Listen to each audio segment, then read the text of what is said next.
ঝিনাইদহ জেলা আওয়ামী লীগের সাধারণ সম্পাদক সাইদুল করিম মিন্টুর মুক্তির দাবিতে মানববন্ধন। ঝিনাইদহ জেলা আওয়ামী লীগের সাধারণ সম্পাদক সাইদুল করিম মিন্টুর মুক্তির দাবিতে মানববন্ধন কর্মসূচি পালিত হয়েছে। বৃহস্পতিবার সকালে শহরের পোস্ট অফিস মোড়ে এ কর্মসূচির আয়োজন করা হয়।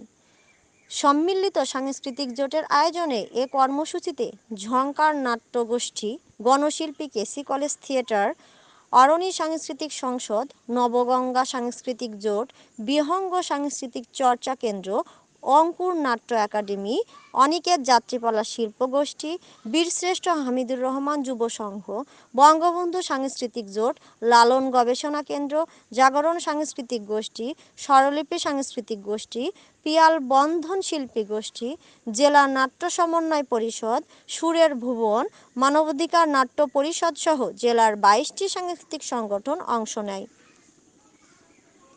ঘটনাব্যাপী চলা এই মানববন্ধনে সাংস্কৃতিক কর্মী, রাজনৈতিক ব্যক্তিত্ব সহ নানা শ্রেণী পেশার মানুষ অংশ নেয়। সে সময় বক্তব্য রাখেন সম্মিলিত সাংস্কৃতিক জোটের সভাপতি শান্ত জোয়াদ্দার, সাধারণ সম্পাদক বাবলুর রহমান লালটু, গণশিল্পী আব্দুল সালাম, অঙ্কুর নাট্য একাডেমির সাধারণ সম্পাদক নাজিম উদ্দিন জুলিয়াস, বিহঙ্গ সাংস্কৃতিক চর্চা কেন্দ্রের সাধারণ সম্পাদক শাহিনুর আলম লিটন সহ অন্যান্যরা। কর্মসূচিতে ঝিনাইদহ চেম্বার অব কমার্স, জেলা দোকান মালিক সমিতি একাত্মতা ঘোষণা করে বক্তব্য দেন। সে সময় বক্তারা বলেন, সংসদ সদস্য আনোয়ারুল আজিম আনার হত্যার ঘটনায় সাইদুল করিম মিন্টুকে গ্রেপ্তার করেছে ডিবি পুলিশ। মিন্টুকে ফাঁসানো হচ্ছে অভিযোগ করে বক্তারা তার নিঃশর্ত মুক্তির দাবি জানান। আমরা যারা এক হয়েছি, আমরা সবাইকে ধন্যবাদ জানাই, কৃতজ্ঞতা জানাই। আবারও বলতে চাই, একদিকে যেমন আমরা আইনের প্রতি শ্রদ্ধাশীল, আইনি লড়াইতে যেভাবে একদিকে চলবে, রাজপথের এই উত্তপ্ত আহ্বান সাইদুল করিম মিন্টুর মুক্তির কামনায় আমরা এটা চলবে, প্রযুক্তির মাধ্যমেও চলবে। আমরা সবাই একসাথে ছিলাম, একসাথে আছি। উপস্থিত আছেন প্রশাসনের বিভিন্ন স্তরের বন্ধুরা, উপস্থিত আছেন বিভিন্ন পত্রপত্রিকার ভাই এবং বন্ধুরা, উপস্থিত আছেন ঝিনাইদহের আপামার জনতা।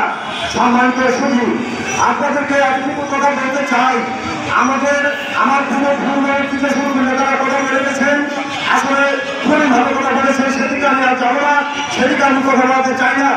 আমি শুধু একটু জানাতে চাই যে আপনারা জানেন 2020 সালের 8 মাস যখন করোনা এসেছিল এই বাংলাদেশে, তখন থেকেই এই সাইদুল করিম মিন্টু ঝিনাইদহ পৌরসভায় বিভিন্ন করোনা স্বেচ্ছাসেবক 100-এর অধিক করোনা স্বেচ্ছাসেবক উনি প্রস্তুত রেখেছিলেন মানুষের সেবা দেওয়ার জন্য।